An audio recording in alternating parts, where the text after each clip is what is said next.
Good afternoon.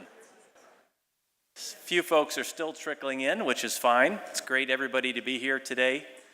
Thank you so much for coming and joining us on a very special event. My name is Mike Toole. I have the honor of serving as the Dean of the College of Engineering here at the University of Toledo, all of 8 months now. It's my pleasure again to welcome you all to this second of series of seminars at the college that will focus on autonomous vehicles. What began as a conversation about possibilities to provide an educational platform for autonomous vehicle technology has evolved into something much more. When AAA partnered with the University of Toledo's College of Engineering to explore ideas on important related technology topics, our speaker series was born. I know that many of you attended our February kickoff seminar, which gave us an overview of the topic of autonomous vehicles. Today's seminar will focus on cybersecurity, and we'll discuss a set of technologies and systems that are clearly some of the most exciting and potentially disruptive innovations facing our society today. In June, we'll be focusing on public transportation and autonomous vehicles, and we'll be sharing an important announcement about that at the end of today's program. In September, we'll be focusing on infrastructure and autonomous vehicles, and in November, we'll be addressing issues of accessibility and autonomous vehicles. We join with our partners in this series, the AAA of Northwest Ohio, in celebrating the achievements of fellow engineers and scientists in creating technologies that I am confident will significantly reduce traffic deaths around the globe and provide mobility to millions who would not otherwise have it. Thank you again for joining us here today. I'm very pleased now to introduce our MC for today's event, Ms. Lisa Guyton from 13 ABC News. Lisa has been a television anchor and a reporter for nearly 30 years. She spent the last 15 years working at 13 ABC. Lisa grew up in Perrysburg and graduated from Maumee Valley Country Day School. She has a degree in communications from Stevens College in Missouri and is grateful to be doing what she loves in her hometown. She's been covering the auto beat for more than a decade. Of course, a lot of the recent coverage has been focusing on self-driving vehicles. She also reports on many animal, business, and human interest stories for the station. She describes herself as fiercely loyal to our city, and she's proud to be involved with events like Technology Takes the Wheel. She volunteers her time for a number of charitable organizations in the community. Much of her spare time is spent with riding real horsepower. She's an avid equestrian who began riding horses at the age of 4. Please join me in welcoming Lisa.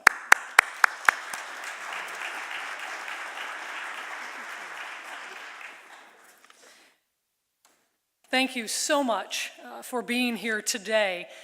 This really is a great way to not only start this conversation as we move forward with this technology, but to learn from one another and to hopefully make a difference. As you just heard, I've been in television for about 30 years. To tell you how long that's been, when we started, we were on actual typewriters, and some of the gentlemen in the newsroom fought to keep their manual typewriters. They didn't even want to go to the electric models. So it's amazing what has happened with the technology in a relatively short period of time. When I started in the business, I was an anchor. And then in the last 15 years, I've become a reporter, which I absolutely love because it allows you to get out into the community and meet the people and hopefully make a difference and change lives. And as you heard, 10, 12 years ago, I was assigned the auto beat. And at the time, I thought, well, that's interesting. I like cars, but don't know how much I really know about them. And boy, it has become one of my passions. Obviously, the industry is critical to this region, and the auto workers and the suppliers in this region consistently set the bar so high for everyone else. Everywhere we go, we hear about the good old Toledo workforce that has changed through all these years as well. And with every single change they've been faced with, they've gone to the top of the pile again. So it really has been a beat that I'm very proud to be part of, and you should as well. It's one of the fabulous things in this community, and many of you in this room may one day be a part of it. I see that Jeep shirt all the way across the room there. So something to be very proud of, and I'm honored to be able to share a lot of those stories with this community. So this is really critical. What's happening here today is important, and I'm grateful that I was invited back to be part of it again. And I want to remind all of you as well, because I'm sure that a lot of you will have questions as we go, be sure to write down your questions on the index cards and hand them to the helpers who will be walking around the auditorium during the panel discussion later in the program. And please hold all of your questions until we get to that panel discussion. I'd like to start now by introducing Jennifer Dukarski. She's a shareholder based in Butzel Long's Ann Arbor office.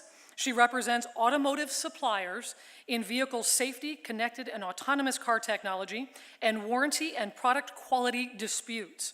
Describing herself as a recovering engineer, her expertise as a former design engineer and quality manager has made her a valuable team member in complex product-related litigation covering warranty disputes, trade secrets, and potential supply chain stoppages. She has represented clients involved in field recalls and FMVSS non-compliance with NHTSA. She also advises on big data and technical matters, including the connected and autonomous car automotive threat vectors and privacy. Jennifer uses her emerging technology expertise to draft and negotiate development agreements and technology licensing. She's a contributor to the Original Equipment Supplier Association, North American OEM Production PO Terms and Conditions Comparative Analysis, and serves as counsel to OESA's Product and Technology Development Council. Join me in welcoming Jennifer. That's fine. All right, old lawyer joke. If I had more time, I'd have written a shorter intro. So what does that all translate to? I am the geek lawyer. That's really what it is. As a recovering engineer, I've loved technology my entire career, and I finally had a place where I could mix the law and engineering into an interesting career, and right now that's in the cybersecurity area, particularly dealing with autonomous cars. So let me just start quickly with a question for you guys. So how many of you, show of hands, are afraid of the notion of somebody hacking your car? That's a pretty good and healthy concern. So let me, number one, I'm not going to tell you you shouldn't be afraid, but you should be cautiously optimistic at what we're doing to make sure those things don't happen in the future. So taking a look at the question of why would anybody want to hack a car? I mean, you know, I understand the idea of ransomware in your computer. You can shut it down and somebody's going to want a bunch of Bitcoin, and a couple $1,000s later they'll unlock your computer. But why do that to a car?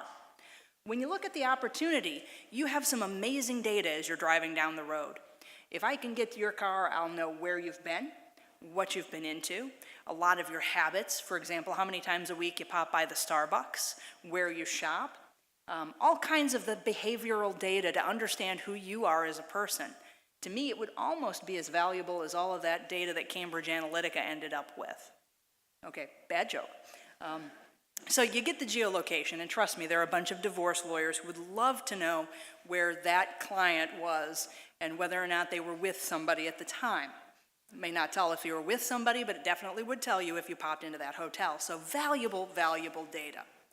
So who is out there taking a look at all of these potential frightening, activities? Who wants to do the hacking? Not just why, who? Well, you've got people who are working in the capacity of hacking as a service.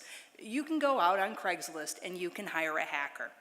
Now, it's a little harder to find people who will advertise that they're hacking cars these days. For that, you've got to go to the dark web. And I will tell you, as horribly trite as it sounds, there are Russians who are very busy hacking vehicles or talking about how you hack vehicles. So you have people who do that as a service, so you can hire them. You have people who are interested in ransomware, and I am just waiting for the day where my father picks up the phone and calls me and asks me, how do you deal with a ransomware attack, because I can't start the car and I'm sitting in the Kroger parking lot. I know that phone call's coming. You have people who do the smartphone kidnapping. They're going to use that to jump to the car. You have people who are spoofing. There are so many reasons why, and so many types of people who have an interest in attacking vehicles and vehicle technology. And The Guardian, what did they say? Basically, looking at autonomous technology, it's even better. It's a greater pot of information. It's a greater pot of data. And as they say, they're going to be an irresistible target for those who are interested in creating mayhem in our culture by attacking cars. So, Recent studies say that there's a reasonably low susceptibility, but at the same time, if found to be susceptible, there could be a weaponized version of an automobile. Who saw the most recent Fast and Furious movie where they had all of the cars turn and start attacking and throwing themselves off of the parking garages? It's an interesting and frightening thought, but the possibility still exists. So what is anybody doing about it? Well, a few years ago, Senator Markey decided that everyone should know that there are problems here. And particularly with the car, he was concerned about two things: tracking and hacking. I mean, this sounds absolutely no different than the discussions we're having about Facebook today, but he noted that the car is now becoming a huge repository of data. So it's tracking you, it's tracking your whereabouts. These days it's tracking your fingerprint, it's even tracking your retina pattern, as it makes sure that you're paying attention and staying alert as you drive down the road. So there's a lot of data there. And hacking, and again, you'll see later some of the wired video from the Jeep hack. So with those two things in mind, he commissioned a pretty lengthy report that gave the two dual risks. So from that standpoint, what came from it? Well, the auto industry got together and created kind of a group that's looking into how we can protect things, the Auto ISAC. They're sharing information. It's information sharing and protection. Normally, when you think about it, a bunch of the big companies, if they get together and share information and give each other kind of solutions to problems or ways to tackle problems, we would immediately scream antitrust and try to break them up. Well, this is a protected group that's getting together to take a look and develop a response to this critical threat. And despite that, NHTSA continued to go on and say, you know, these are things that we have to think about. It issued a bit of guidelines saying you should adopt security protocols. So the National Highway Transportation Safety Institute, Administration said, hey, we need to pay attention. We need to create policies on this. But when you read it, it really doesn't say much. There are no details on what level of security you have. It doesn't mention talking about encryption and protecting your data. It really set out guidelines to say we need to take steps without outlining those steps. So from a standpoint of what regulations exist right now dealing in the auto industry, or dealing with any industry, there really is very little legal structure to protections or to requirements. So let's take a look at some of those legal risks that do arise, because there's not much to protect. You know, from a standpoint of regulations, not a lot of regulations. You're in the car, you see that these guys have hacked a Jeep, and you immediately think, my gosh, my Jeep is now worth less. And you know, I know you can do that to these other cars. You can do that to Toyotas. You can do it to, I have an idea, let's sue. I think my vehicle is now worth less, and I really want to get these guys on the stick. That was the idea of a gentleman by the name of Cahan. So he sued Toyota and a few of the other auto manufacturers. Basically, what he said is, these vehicles can be hacked. I now have a product that's bad. It's worth less. It went to court in California. And what happened? The court said, you know, you haven't been hacked yet, have you? And of course the answer is no, he hasn't been hacked. You know, we saw the video, but he personally wasn't hacked. The court said, you don't have the ability to bring the suit because you really have not yet been harmed. It's a legal term it's a legal technical term, standing. You don't have what we call standing. You don't have the right to bring the suit. So it basically sent the parties away, and at this point in time, now we're sitting in an environment where unless you've actually had your vehicle hacked, the courts aren't even going to listen to the discussion. Kind of interesting, right? You've got something that you think is going on, but you can't get there. Well, this speculative risk is an interesting topic. It's not coming in the car realm. There's a lot of other cases around the country where if your data has been hacked, think of Yahoo, think of some of the other big data breaches, your information's been taken, but nobody's done anything. Let's say your credit cards haven't been hit and your email has not been hit, your email hasn't been taken, but they have your information. So what they're doing with it is still pretty speculative, so there's no harm that you've experienced yet. Your credit hasn't been dinged, you haven't been denied a loan, but people are still suing. They're suing Adobe, they're suing Yahoo, they've gone after Starbucks and People's United Bank. In each of these cases, that same speculative risk that the court said Toyota and the automotive companies are protected from, these companies have been found not to be protected from speculative risks, and their court cases continued on until either settled or decided on other matters. So the courts are split on whether you can actually come after a company because you may be harmed by hacking in the future. Now you say, that sounds pretty exciting and really kind of high-tech legal. What happens from a legal standpoint if my vehicle is actually hacked and it causes an accident? Well, the traditional model, when you're in an accident, depending on where you are in the country, and this really is kind of a cross product, not just here in Ohio, but around the country. You either have traditional negligence, where somebody was negligently driving and you go after them for that. You may have no-fault liability, one of the states that have a no-fault policy where you have to have certain things happen before you can sue them. Or you may have strict liability if you're dealing with some sort of an ultra-hazardous activity. That one, it's just up there for a tickler point, so I feel like I've actually gotten you the whole legal picture. But usually, as we all know, we're talking this traditional negligence. And you see the guys with the ambulances in their commercial, they're going to come after the other party who caused the crash. Well, let me ask you this. You're in a driverless car that just got hacked. Who do you sue? Any thoughts? Are you going to sue the person sitting behind the wheel? Are you going to sue the car company? Are you going to find the hacker who's taken you off the road? That's where it shifts.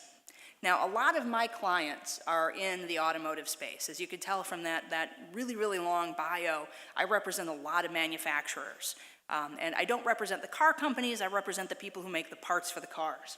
And we're concerned about this because as we have vehicles susceptible to attack, as this risk, this speculative risk of hacking increases, there is a good chance you can say that some of the products in a car, not this car is absolutely fantastic, but in this future car that could be hacked, you might have a chance to have some parts that just aren't working right. The cybersecurity is not there. So we have negligence. The company was negligent in not putting the right technology to protect your data or to protect the car from being hacked. You could say that there was a design defect. The engineers who actually wrote the code or who created the sensors made a design mistake and could have chosen a better option. Or that the manufacturing plant had a defect and they installed the sensor wrong. Or that my parts should have been made a different way and you as a company breached the warranty. Or even better, you told me that this car could self-drive and would never be hacked, but now I've been hacked. I think a good example a lot of people talk about is whether Tesla should ever call autopilot based on what our understanding of that term means. Imagine, as Google did very early on, they had said, we're going to make a car and it's going to be so much safer than every other car and it won't be able to be hacked. Risk of misrepresentation. So things are going to switch from a standpoint when cybersecurity is involved in autonomous vehicles, when they meet, we're going to have a situation where we're really dealing with some new law and different strategies to try to deal with accidents if and when they ever do happen. So how does that work from a standpoint of the engineer's hat? We're sitting here in a lovely campus with an amazing group of talent studying engineering. These are the things that engineers are working on that I want to give you confidence as somebody who's going to hop behind the wheel, afraid, like most of you who raised your hand, afraid that you're going to be in a car that can be hacked. Some of the important things that are going on behind the scenes today are designing for improved software, because software can be faulty. So a lot of the testing and the coding is improving, and there's a lot of focus on that. Ethically tested vehicles and culturally competent data sets. I remember the old joke when I was in engineering school and you looked at the group of electrical engineers or you look at the mechanical engineers and you could kind of describe them. For me, I was in a group where it was all males within a certain age. And as a female, I think, well, I drive a little differently. I think a little differently. How do we make sure that our data sets are culturally competent so the person who's programming that driverless car can understand how to protect for our behaviors, for a male's behavior, for a female's behavior, for someone who's older, someone who's younger, and really a wide cultural competence. And that's what I think is absolutely wonderful about what we're doing, is starting to think outside the box and making sure that we're getting a diverse population who's working on cybersecurity issues, so all of us and how all of our data is being used and how we use our cars really is considered. So engineering is a tool. From a standpoint of the engineers, how engineers are putting us at a position where we can be at ease with our vehicles when we hop into the car. There are standards organizations, whether it's SAE, the Society of Automotive Engineers, IEEE, the Institute for Electrical and Electronics Engineers, and a whole host of other organizations. Engineers join these organizations and they write standards. So these are the people who really understand the nitty-gritty of what's going on in each of these areas. And from cybersecurity, they have actually written a fairly detailed regimen, a fairly detailed standard on how to optimize cybersecurity for the automobile. Now, you remember how I told you that there are no regulations, so the government has not yet adopted any safety security standards for vehicles? In their most recent release of the Autonomous Vehicle Guidelines, they make direct reference to these guys, to the SAE standards. So this will ultimately be incorporated by reference into some of the guidelines that engineers should be designing to. So we've got a lot of people behind the scenes who are doing a lot of great work mitigating some of these risks to cybersecurity. There's also a movement to put in ethically aligned design. And I kind of mentioned some of the premises earlier on, that you want to have culturally competent data sets. So more people are looking from different perspectives at the design of our systems. So really the manufacturers can understand how we use our vehicles and how we want to be protected from attacks, whether it's a cyber attack or any other type of attack. So these things, and I think these are all very interesting, especially in wake of the Facebook attack. The idea is, when you have an autonomous vehicle or a vehicle that is sending a lot of data, you want to make sure that it gives human benefit, that it is there for a reason, that there is some level of responsibility from the manufacturer for that product, that there's transparency, so you know how decisions are being made. My favorite way to look at that one is by talking about the trolley problem. Anybody here hear about the trolley problem? Have you ever seen the trolley problem? It was from the 1960s. A professor came up with this idea. You have a trolley on a runaway track, and you can flip the switch one way or the other. You're going to kill people this way, or you're going to kill people this way. What do? Well, fast forward to now, the autonomous vehicle. There are choices and decisions it's going to make. For example, my favorite one is, you have this runaway autonomous vehicle.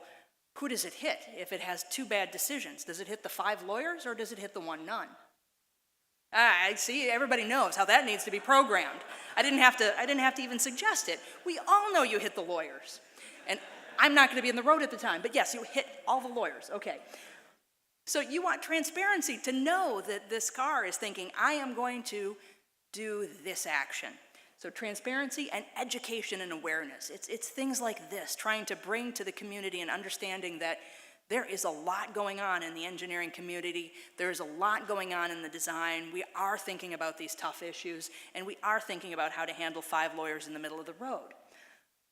Personal access and data control. With the Facebook issue, I probably really don't have to explain this one. You really want to know who has your data, who has control, and who's sharing it. So some of these ethically aligned principles are going to help you if you put information and data into the car. If you sit in the car and you're driving around and the vehicle knows where you're at, there are going to be access control issues, so you know you can share certain information with certain people and not with others. Reframing autonomous weapon systems, making sure that people can't use vehicles as weapons. The economics behind it and humanitarian issues, making sure that this technology is not just deployed for the benefit of a certain class of people, but it is widely available and is helpful. In fact, the Germans really beat us to the punch and put this out as strong regulations, and I was really personally incredibly happy to see that they said all human life is equal. So as the lawyer, I am now treated equally with the rest of you, and you cannot prioritize in Germany hitting me. But really, from a standpoint, Germany was really, really quick to say, you must prioritize human life, and if it means that an autonomous vehicle that got hacked, that tries to resume control of its own vehicle, parameters as it's driving down the road, it should prioritize hitting property over hitting a person, crashing into a post instead of killing people. So prioritize human life, prioritize data, and make sure that your data is yours, you own it. That includes wherever you're driving to, so those of us in the legal realm can't say, hey, I want to figure out where you were last Saturday night, or moreover, that Starbucks can't just demand of your vehicle how many times you've visited in the last 24 months. So from that perspective, before I turn over the mic, we're in a position where there are a lot of challenges, and you're going to see some excellent statistics coming up on those challenges.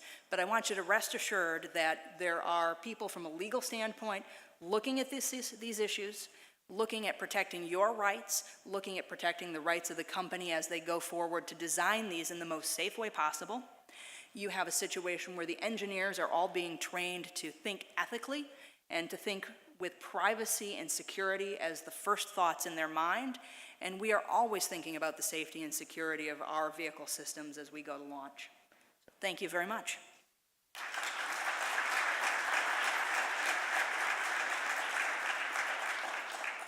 Next in our lineup today is Mr. Mike Krajewski, a director in KPMG's Emerging Technology Risk Consulting Practice in Chicago. He has been with the firm since 2007 and has led the development of KPMG's Internet of Things risk and governance service offering and supporting delivery framework.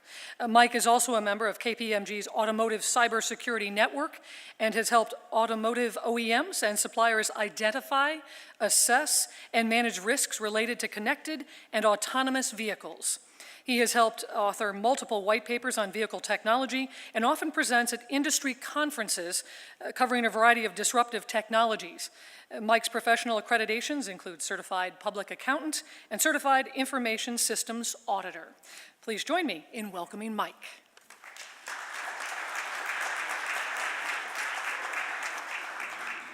Thank you for that. Let this thing slowly raise up for one moment. Fantastic. Well, thank you all for coming today. I'm absolutely thrilled to be here. And before I begin, it's a big thanks to the university and AAA for sponsoring this. It's a fantastic event. I love to see such an enthusiastic group about a topic that I'm so passionate about. I think it spells great things for our future. And what I've been doing with my job at the firm for about the past 10 years is I help my clients understand the risk that technology brings to their organization. And for about the past 4 or 5 years, I've really focused on the Internet of Things, which is really this nebulous, connected ecosystem of devices that are collecting data that allow us to make better decisions every day. But all of that opportunity and benefits of IoT have a huge risk behind them. And it's my job, it's my mission, I would say, to help make sure that those benefits can be realized while maintaining consumer trust and protecting the integrity of these products. Through my journey with IoT, I have been very geared towards the automotive industry because I view the connected car as the most provocative use case of IoT. I'd argue that there's going to be no technology that's going to have a broader economic and social impact on our society as a whole over the next 10 years. It's going to save millions of lives. It's going to change the way we build and plan cities and roads. It's going to give people more mobility than we've ever had before. The amount of miles driven that society is going to have is going to exponentially increase. It's going to be a crazy time to be alive and be part of it. But there's one thing that I think could stand in the way and can impede this growth and prevent us from kind of realizing this great potential. There's many things, but one of them particularly is cybersecurity. We're creating these massive pieces of technology that are driving people and protecting our families. And how do we protect them, not just from a physical sense like we're used to, but how do we protect them from a cyber perspective? And when I first started doing this, the idea of hacking a car was very popular. You went to all the hacking conferences and looked at things online, and it was all about guys plugging laptops into diagnostic reports, or putting USB drives and flashing the firmware in the head units and controlling the wipers. And it was people that were spending 6 months in the garage, tearing apart and reverse engineering a car to hack it. And that was great. Those were great accomplishments. It brought a ton of awareness to the industry. They need to do something about it. But at the same time, I mean, I'll say no one really cared, right? It didn't impact auto sales. People didn't go away from brands.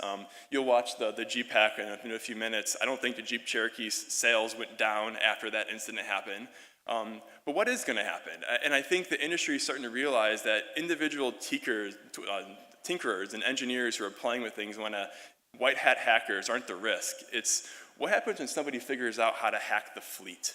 Not one car, not 2 cars, but 1,000 cars, 10,000 cars. Because these cars are all connected via cloud in the background. There's so much connectivity going on. We can all start our cars from our phones. Who's to say someone can't start 10,000 cars from their basement? And that's really where we're headed. And I think that's the risk and that's what keeps the automotive industry up at night. It's not the one guy hacking a car, but it's the idea of hacking 1,000 cars, 10,000 cars. And the reason behind that, it kind of gets back to all of us as the consumer. We understand that people with enough time could break something or reverse engineer it, but at the same time, we want to know that we have a trusted product that we can rely upon. And this whole concept of consumer trust has never been more relevant in our society. I mean, the whole concept of Facebook this week is elevating that concept even further, but beyond there, the automotive industry is so dependent upon brand loyalty. I bet several of you in this room have bought the same make and model or the same type of vehicle year over year, or it's a generational family thing that everyone buys a Ford or a GM or a Jeep. That loyalty is so important. And to have that broken, research has shown can have detrimental impacts to a brand. So it's not just the data that they could be losing from a legal and financial perspective, but they could be losing the customer if their brand trust is broken. So why are cars so difficult to protect?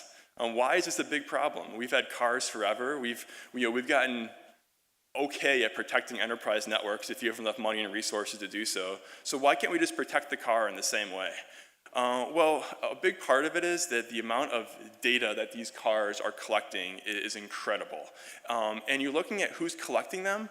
Yes, Google and others are very active in this space, but they're not the cars that we own. The cars that we own are legacy automakers who are steel and engine companies. They're mechanical engineers, they're electrical engineers. And now these companies are being forced to be an engine auto company, and now they're all technology companies. Every one of them will say they are tech companies today. But they're technology companies that don't have great institutional knowledge on cybersecurity and data privacy, because they never had to deal with that before. The future connected cars are going to have, I think, 4,000 gigabytes. That's 4 terabytes of data a day. That's an exponential amount of data that we have not had to deal with before. And how do you protect that? How do you govern it? How do you manage it? Is going to be a real big challenge. And beneath all that data there's a lot happening that collects that data. I think the modern vehicles have about 50 ECUs or plus, which is the electronic control units. And these are basically the microcomputers that make everything from your brakes to your windshield wipers to your radio work. And just think about that. Today's car had 50 plus of these separate computers. And behind that, there's probably 150 million lines plus of code running these vehicles. Think about that. That's more than the space shuttle. That's more than Microsoft Windows. It's more than Facebook. That's how much code is powering today's modern vehicles. It's incredible. And all this code and all this technology, it's accessible externally. There's probably about a dozen different ways to access this information, to manipulate it from near and far.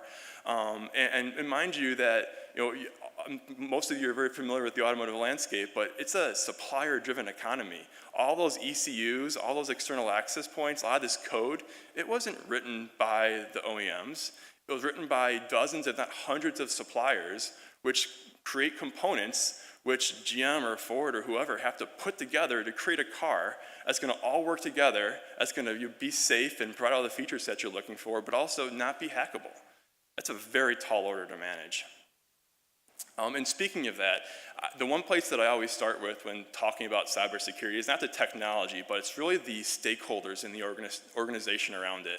And I like to simplify it with really 3 levels. You have the creator, right? Who are they? They are the OEMs. They are the brands that we know. And what's their focus area, right? Well, they want us to be happy. They want us to be loyal to a product. They want to produce a product that we can count on. They want to kind of increase their platform. But then they need to rely upon a lot of other people to make that happen. And that's where the enablers come in. And that's really your traditional automotive tier 1, tier 2 suppliers, but today there are a lot of technology companies that are doing that now. You have software developers, mobile app teams, sensor makers, manufacturers, and all these components are creating and allowing the creators to have this connected car. But the problem is their focus isn't on protecting the data of the OEM's customer, right? Their focus is on building a valuable and connected product. They want to be able to make sure that their margins are being maintained, because every supplier will tell you margins are thin in auto. They don't have millions of dollars to put towards security, encryption, and data protection. So what do they focus on? It's probably not security. They're getting better at it, I will say, I'll give them credit, but it's not their primary focus. And then the third stakeholder, it's all of us. It's the consumer. It's the fleet operator that buys 1,000 cars for a given purpose. We have a really unique role to play in this ecosystem, because we're the ones who, we want to trust the brand. We want a product that looks nice and has good functionality. But we don't have to worry about I don't want to get in my car and worry about my data is going to be stolen. I want to worry if a hacker is going to steal my car off the road. So we have a very unique perspective in this. And I think there's also a really important role that the consumer plays that often goes unforgotten, but it's understanding the technology. You don't have to go back, just a few weeks ago, right? Uber, Tesla have both had very high-profile, tragic incidents where a driver died, and arguably all those could have been avoided if the consumer, the driver, was playing their role. I know we're here today at Technology Takes the Wheel, but I would probably argue that consumers should hold on to the wheel a little bit longer. So let's get into some of the technical aspects of this a little bit. Anyone in the cybersecurity space understands the idea of attack surface. But what is that? So the attack surface is an idea of understanding and identifying with a great deal of granularity what is every egress point that someone can communicate to my product or my vehicle. And every way you can contact it is a way it could be exploited, a way it could be hacked. And today, as I mentioned earlier, there's over a dozen different ways to externally talk to a car. Everything from, you think about, yes, I have 4G and 3G cellular, I have Bluetooth. There's probably, almost every car has a cloud backend now. It does a lot of the processing off the vehicle. It's how your mobile app works, right? Your mobile app connects to the car, but it talks to the cloud first, then it talks to your car. Your tire pressure monitoring systems, those are wireless today. The DSRC is coming out, and it's already there in many cases, where it's allowing vehicles to talk to each other and talk to infrastructure. But these are all separate components of the car today.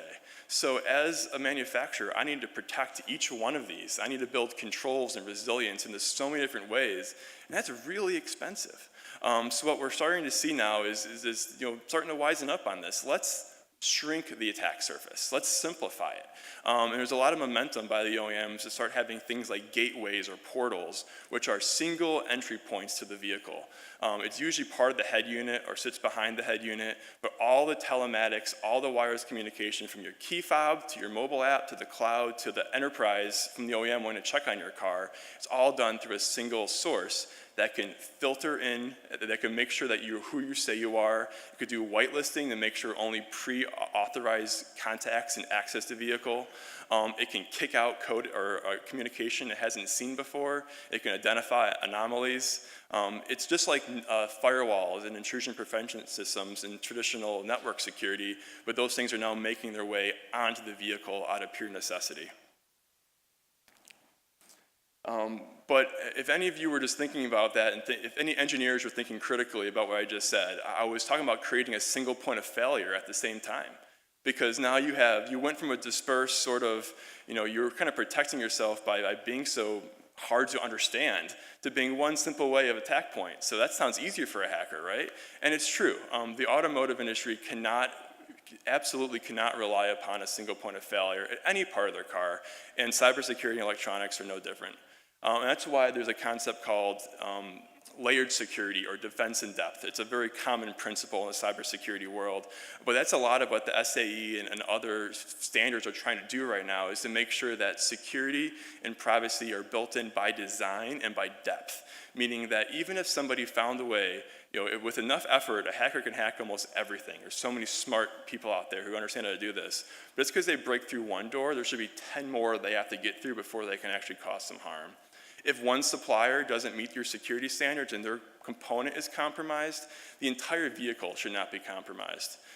Just because we're going to watch the Wired Jeep Cherokee video in a few minutes, I'll explain that and how that worked a little bit so you can see it in action in a few minutes. But essentially, Sprint was the telecom, and that Sprint's network had some flaw in it where they were wide open, where you can actually ping their network tower or cell tower and see what IP addresses and make and model were pinging that cell tower. So if a hacker knew that this model year had this type of vulnerability in the head unit, they can ping the cell tower, identify all the IPs, which make and model, and then talk to it. And that was all, there was no manipulation there. You just figured out the back door there. So that was breakdown number one, right? And then you were able to get into the car, and the car said, hi, how are you? It didn't mind who you were, it just let you right in. And then the head unit software, you can pull it out, you can read the code, reverse engineer it, and then replace it with your own version of it. Now you've compromised the entire vehicle. Think about how many layers of control could have been there to prevent that. You could have had encrypted cellular access. You could have just provided protection at the basic. If I can't read the cell tower, the firmware could have been encrypted. And what we're seeing today actually is a movement towards hardware-based security, where the certificates of authenticity and basically the identification mechanisms are being burned into the silicon of the chipsets. It's no longer software-based. And what that's making possible is that security is no longer optional. It's embedded into the hardware. And you can't replace that code because the hardware knows what the code should say and vice versa. And I think we're going to continue to see that mature. I do think we're also going to be in a world where the OEMs have to operate security operation centers for their vehicles. So there's actually a way of monitoring all this data that's coming off of the car, finding new attack patterns, being able to provide that service to the customer that their car is being protected at all given times. So where does that leave us? I kind of dove into two pretty specific areas, but there's so much here to address. It's not just security by design. It's not just knowing your attack surface. I'm a firm believer that cybersecurity is pervasive. It is not just an engineer's problem. It is not just a cybersecurity network operator's problem. It's an organizational issue.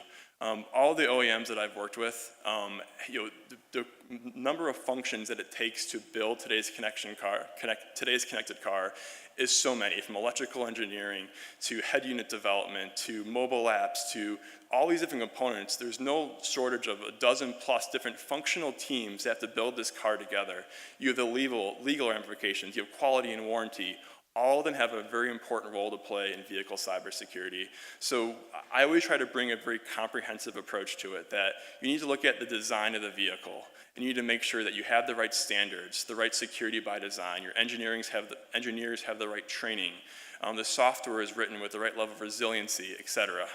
And that carries over to the production process. I haven't talked about that much today, but there's a real risk in the industry of cars being compromised on the production line. So your manufacturing facilities, they're all becoming connected. I think it was last year that Honda had some malware in one of their plants north of Tokyo and had shut down operations for a few days. What if they didn't discover that malware and it got into the car? That's a concept that is incredibly scary and not that far reach because of how interconnected everything is today. You can build this car that has all this security embedded into it, but if on the assembly line it gets compromised or someone swaps out a chipset or inserts malware in the final code, that can go undetected forever. It sounds like an NSA backdoor, and it is. But those type of things are reality. So we need to place a lot of focus on how we secure that supply chain and secure those production. And then on the operations side, security is not a stagnant idea. Any product that's cyber secure today most likely will not be tomorrow. And that's something that, in general, in automotive, that hasn't been a problem, right? Because we've been able to engineer things that we know can last from, negative 30 degrees up to 130 degrees, and can take this many repetitions. And that's how we engineered things. But it's so different in security, because you can do all the testing in the world, and tomorrow someone finds a new backdoor, a new vulnerability, and your car is exploited. So you need to have the ability to contact that vehicle, to maintain integrity of it through doing your own monitoring. We have clients that are doing penetration testing and vulnerability scanning on past make and model years. So not just while they're building it, but by cars that are on the road, so they can timely detect vulnerabilities and address them. Remote patching is very important. Most OEMs cannot patch a car remotely today. So if there is an exploit, it's up to you to bring it to the dealer or for them to find some way for to patch the car. Think about how often your phone gets updated, how often Microsoft updates Windows. And those are tech companies. Those are guys who are supposed to be very, very good at this. And you have automotive companies now who this isn't their core competency, and they can't even patch the cars once they're on the road. So there's a lot to be done there to make sure that these cars have the ability to be updated and maintained and kept secure throughout their entire lifespan. And the last thing I'll say on this is that this all can't be done in isolation. There has to be some broader governing body, some kind of strategy that brings all this together that makes sure the engineers are talking to the plant operators, that are talking to the people who are keeping it safe once it's already on the road. You can't do this alone, it's too expensive, and there's gonna be a lot of collaboration between the suppliers and researchers and industry. It's a problem that no one's gonna solve alone, and that's what we're all here today for. So the last thing that I'll lead you with is just some word of advice, especially for the students in the audience, is just to read about this, to embrace it. Because this technology, I'm absolutely convinced, is going to change our lives completely. And the more you know about it, the more you're able to understand it, the better off you're going to be. And it's just, I say enjoy the ride, because this technology is going to really take us for one. Thank you.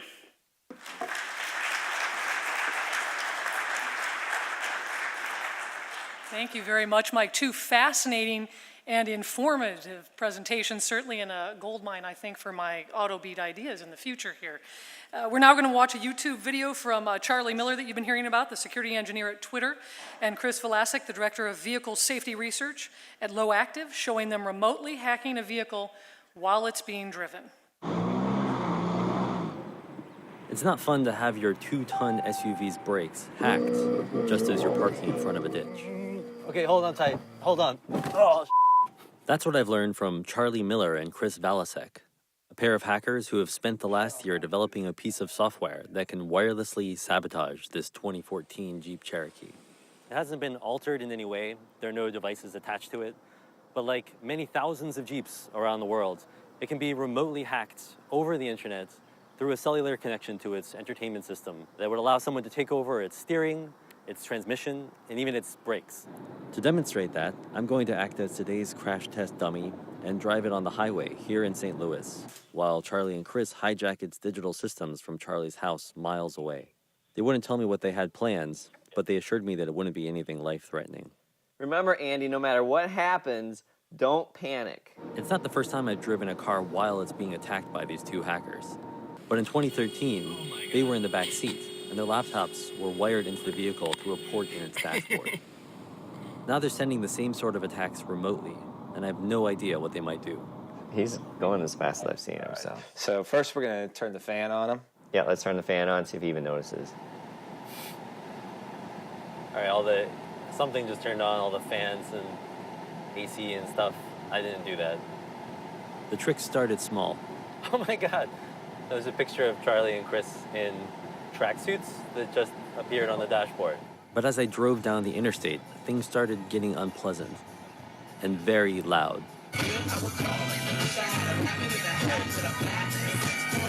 Perfect.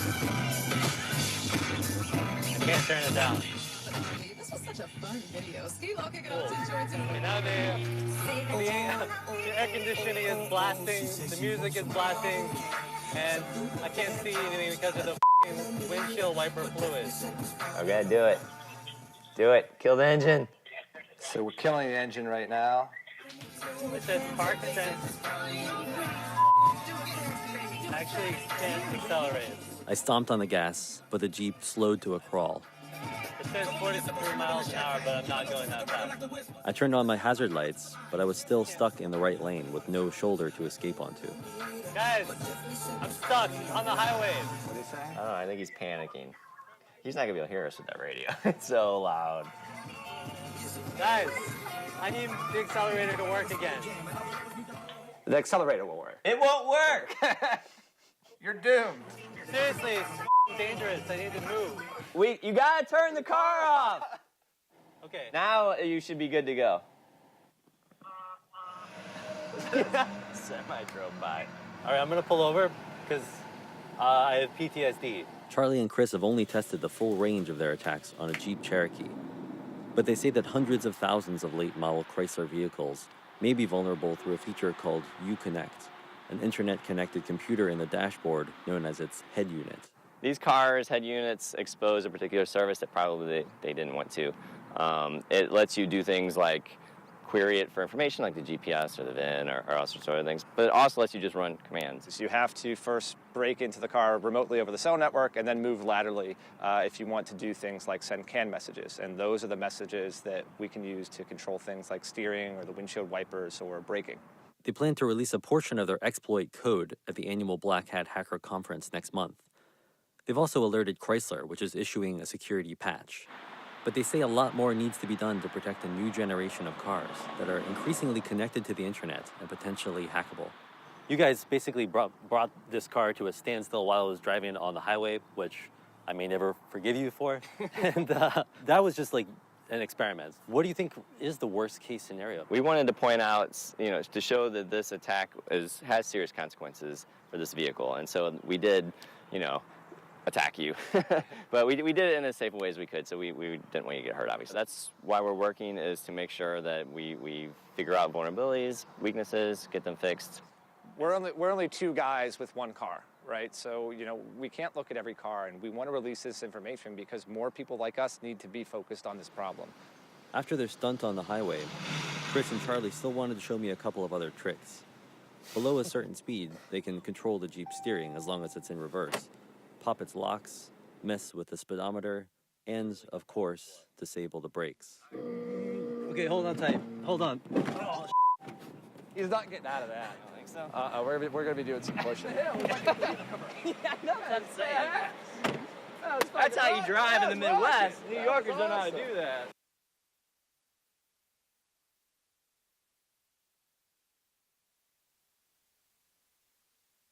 Obviously very concerning. I'm sure you're all wondering about this absolutely beautiful car on the stage, and Mr. Bob Kazmarek from AAA of Northwest Ohio is going to share some of the autonomous features that currently exist on this 2018 Kia Stinger. It's courtesy of Taylor Kia of Toledo of the Taylor Auto Group.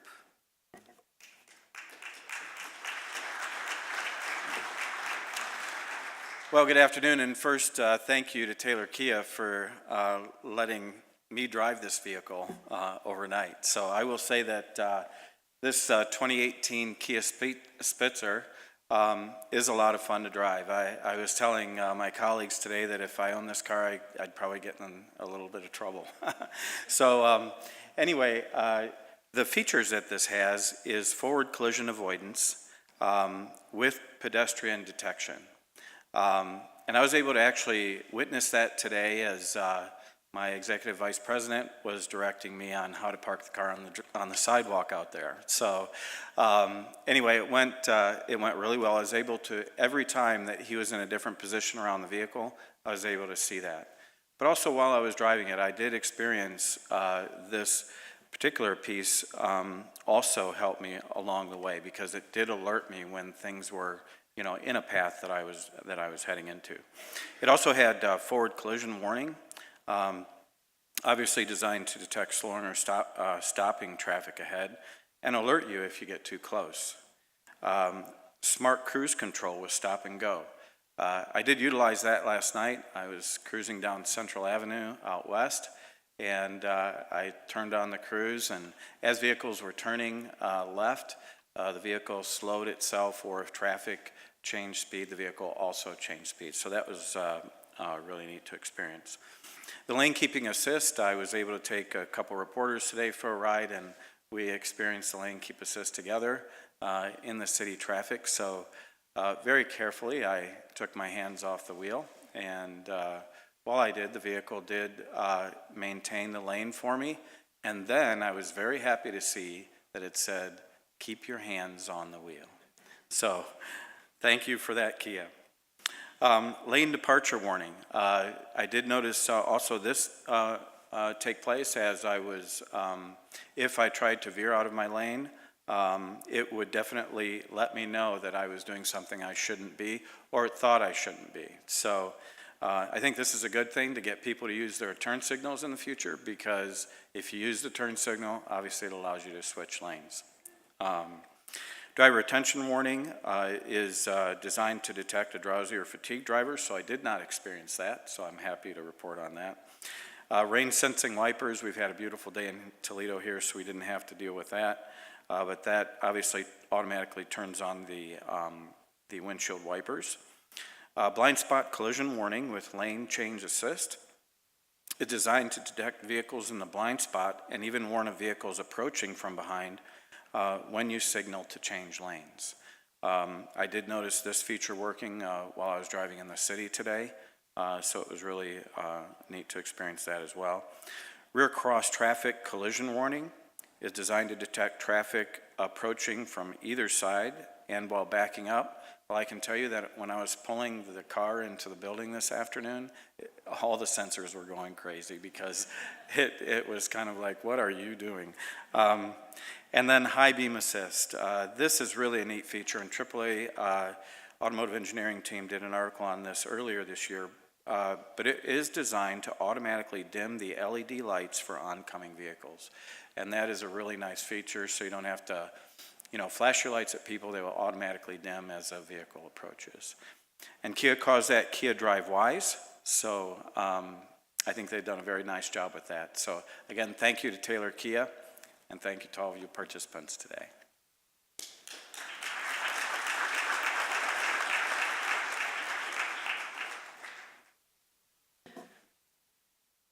We are now going to take a break for about 5 minutes to set the stage for our panelists. At this time, please submit any questions that you may have by holding up your card for one of the assistants, or you can bring it right up to the basket here in front. We'll be back in a few. All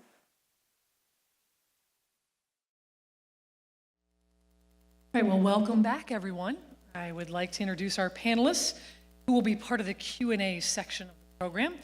Panelists today, in addition to Jennifer and Mike, are made up of UT College of Engineering faculty whose research involves different aspects of the autonomous vehicle world. First, I would like to introduce Dr. Ahmad Javed. He is an assistant professor of UT's Department of Electrical Engineering and Computer Science and founding director of the Paul Hutmer Cybersecurity and Teaming Research Lab, the C-STAR Lab. He is an expert in cybersecurity, human-machine teams, and applications of data analytics, AI, and machine learning to cybersecurity. At UT, he has participated in research proposals leading to a total of $4.3 million in funding. These projects have been funded by various agencies, including the National Science Foundation, the Air Force Research Lab, and the state of Ohio. He played a critical role in the cultivation of a significant private gift to support the C-STAR Lab for cybersecurity research. And also, Dr. Wei-King Sun. He is an associate professor in the Department of Computer Science and Engineering Technology at the University of Toledo. He earned his PhD degree in computer science from SUNY at Stony Brook, that is the State University of New York, in 2008. His primary research interests are in the areas of computer and network security, in particular malware defense and detection, security policy development, security testbed development, intrusion detection, enhancing the security of various critical systems, including smart grids, cloud computing, software-defined networks, unmanned aerial vehicles, healthcare information systems, and transportation information systems. He has published more than 50 peer-reviewed papers in international journals and conferences, and is currently serving as director of the Advanced Computing Research Lab. His research has been supported by the Ohio Department of Transportation and the University of Toledo. I'd like to start out with our first question today. What technologies of a smart car are mostly exploited or expected to be exploited for cyber attacks? I guess I'll take that one.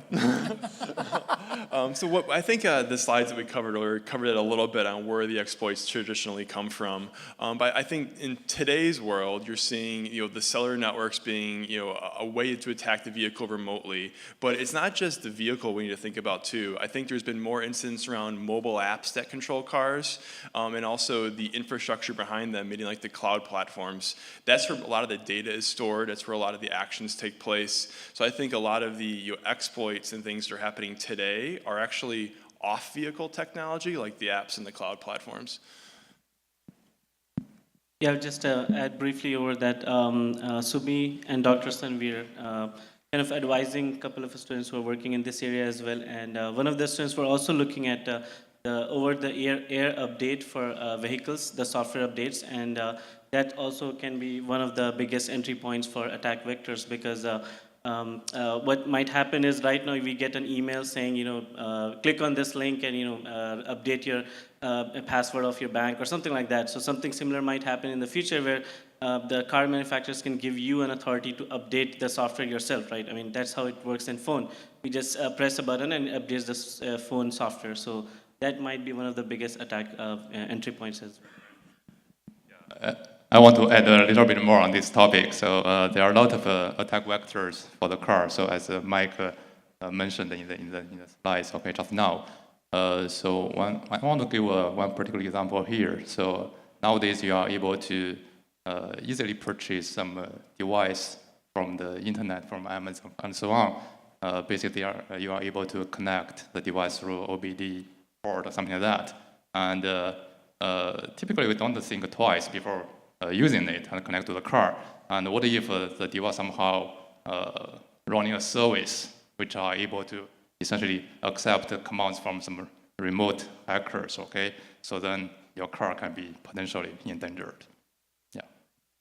And from that standpoint, anything you can plug in absolutely has a lot of risk. When you think about going to a dealership and having your vehicle serviced, if the dealership were hacked, or more likely if you're at a smaller non-dealership service center, when they plug in, there's that risk.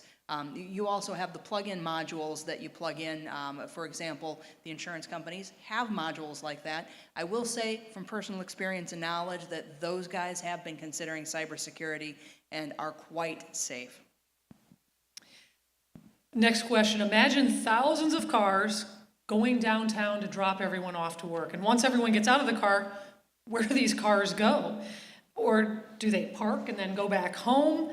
Both scenarios will, again, have issues as, a lot of these cities are going to need more space downtown. And the other will need inefficient, use of fuel and energy. What do you guys think about that? Well, let me start weighing in on that one with let's think about what it's going to look like, the downtowns and the cities of tomorrow. If you have an autonomous vehicle and you're taking it to work, you're not going to need a parking structure anymore. There are no need for parking lots.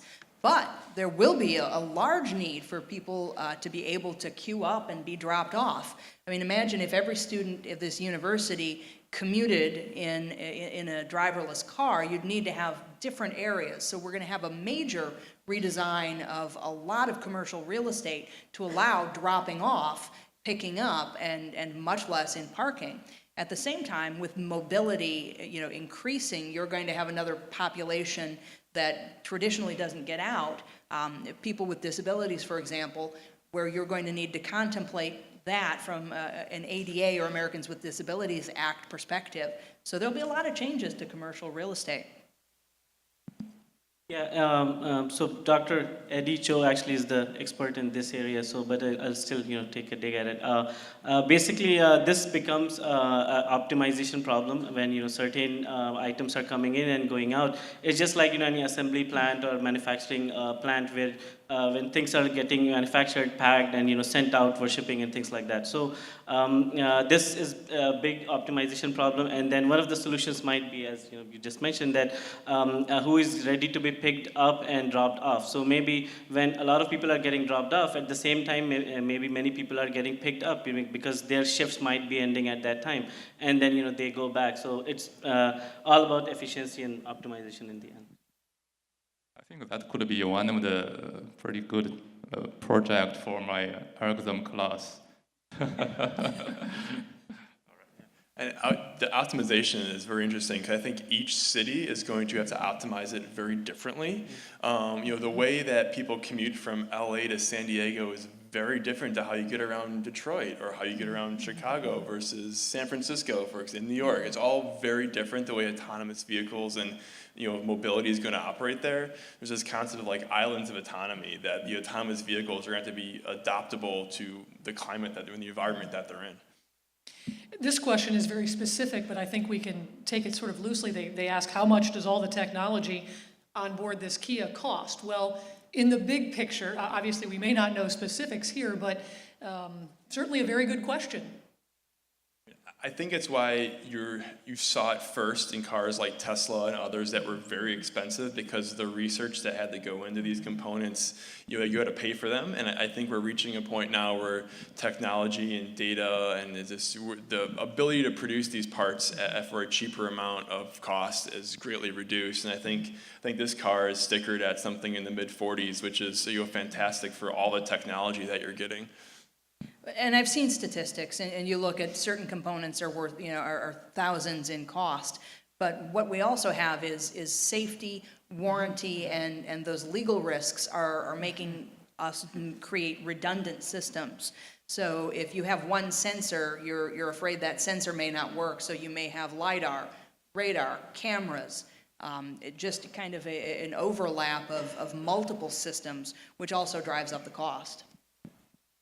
And interestingly enough, I just read an article yesterday in MIT Technology Review about a Stanford dropout again, who is developing again a new type of LiDAR which is going to minimize the cost a lot. So traditionally, as an example, LiDAR is supposed to cost tens of thousands of dollars, but this company he has established about like 2 years ago, I think, they are trying to develop a LiDAR sensor which might even just cost $3, which is like a huge gap. So if on an average, if you're using 4 or 6 LiDAR sensors in a car, then the cost can actually really come down. So, and when you talked about your presentation and in your presentation as well, we saw that it should be accessible to everyone. It shouldn't be just reserved for a specific class of the population. So in order to make that happen, the cost have to come down so that it can become affordable. And every car, like whether it is Corolla or Tesla or Honda Civic, whatever, every car should have those sensors. Well, and really to go way back, if you think about even the manufacturers that made things like heated seats all those years ago, where it was like, oh my gosh, that's incredible, and now it's everywhere. So this, you believe, will continue to happen with these components as well. I think there'll be some regulatory pressure too to have like collision mitigation and lane keep assist as baseline features, because they're safety features now. They'll be viewed like airbags. Which were revolutionary at one point as well, if you're old enough to remember that. This question comes from a student. So, if automotive companies are becoming tech companies that aren't well versed in the field of cybersecurity, do you see existing technology companies like Apple and Google developing cars that can compete with these automotive companies? You see that becoming the norm? Very good question. Not going to say that I've actually done some contract negotiations for suppliers of automotive components with people who make cell phones, because I might have or might not have. But yeah, there really is a hybrid today. It's hard to tell the tech companies apart from the car companies. It's hard to say whether they're going to be the manufacturer and create their own vehicle and put it on the road, or if they're going to end up becoming a supplier, basically sending their systems to the OEMs, to those GM, Ford, et cetera. The other thing that I do see a lot of is the rise of new companies. There's still a lot of them in stealth mode that are making vehicles, and you'll probably see launch within the next 2 to 3 years. Another trend, especially in the cybersecurity area, there are a lot of little cybersecurity startups all around the country. And you will find, from a legal standpoint, I watch it because merger and acquisitions, you're seeing a lot of the big companies, Continental, for example, bought one of the Detroit-based cybersecurity companies recently. So you pop up, you have your cybersecurity company, you do a good job, there's a good chance that you'll get scooped up by one of the bigger fish in the automotive food chain. And another important point to note is no matter how many automotive companies are actually trying to build autonomous cars, but the company which is actually way ahead in this race is actually Google, because all the reports indicate that Waymo, which is a subsidiary of Alphabet Inc. company and sister of Google, has the best results in terms of their test in California of autonomous driving vehicles, right? As a matter of fact, one of the pictures which was rolling in the back during the break, that is actually how the Waymo car sees the roads and so on. So yeah, that's I completely agree with Jennifer that that's where the future is, and then it might just happen that these companies are selling software and hardware to the automotive companies to build, because. But yeah, you never know. I mean, Google might, they started building phones, so maybe they started a division which is building cars now, so you never know that.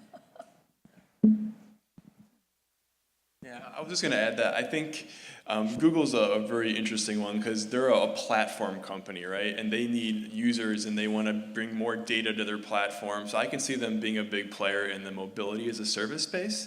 They're not going to buy a car, or they're not going to create cars that you and I can go to a dealer and buy necessarily, but they're going to be very, very active. In programming, not all the what-ifs obviously can be known, and how will these vehicles handle those what-ifs when they aren't in the vehicle's program parameters?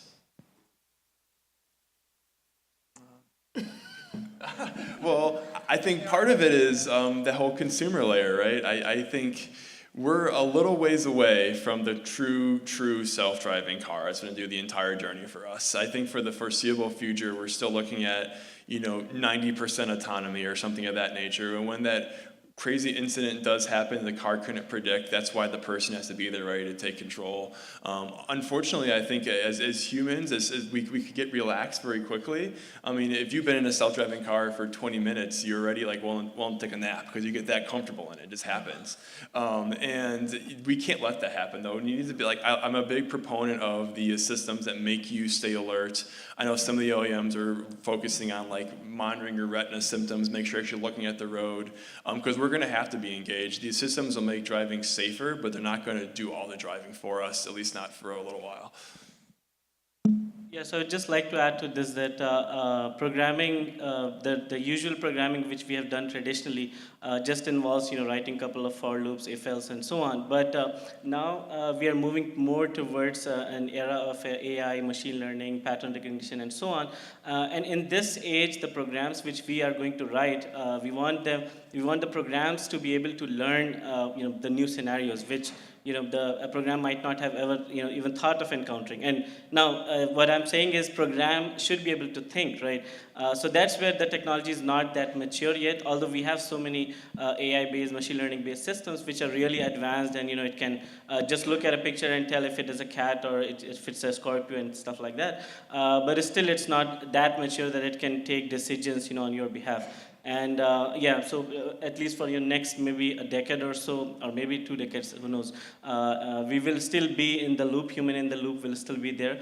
But as technology becomes more mature, and then programmers also have to be aware of these technologies, how to write a deep learning algorithm which can look at any size of the human being and decide that, okay, it's moving this fast, so it's going to come in my way, and then stop, right? Those kind of prediction and all those things have to be built. And obviously there is an underlying program, it's just the method will be a little bit different than traditional programming. And for those of you, I don't know if anyone saw last November, there was the Great Taco Truck incident. Did anybody hear about that one? It was literally a self-driving car came across a taco truck, and because of the line of pedestrians coming to go to the taco truck for lunch, did not know what to do. So the notion that you're going to have someone take control is there. I believe it's Nissan had also come up with the concept of having almost like a flight controller for autonomous vehicles. When they do run into those situations, there's somebody back, remote location, who will take over with the controller, drive the vehicle out and around, so you as a rider of these vehicles may not ever even have to be the interface, but there might be a remote location or a call center or a flight control center that does the same thing. So certainly AI will be the brain for the next generation autonomous cars. So as students, as future engineers, we have to be prepared to be able to program AI and so on. And one more thing I want to add would be that as the car becomes smarter, we do want to make sure they ought to also be able to detect future attacks in an effective way. They are able to learn to be able to tackle new sort of type attacks. So that being said, when we actually start the learning training process, okay, for the autonomous cars, we want to ensure that the learning process is basically intact. They won't learn anything which is bad or malicious in nature. So about 10 years ago, when all the auto mechanics in town started telling me that they're really software engineers now, and they had to go back to school for months and months to learn, it really is amazing. Talk about that as well. That's going to be a big part of the change as well. And maybe they're all trained differently right out of the gates now, but you certainly have a lot of people who, learn to on those old vehicles. Well, and that's very true, and it's true of the service industries that support it as well.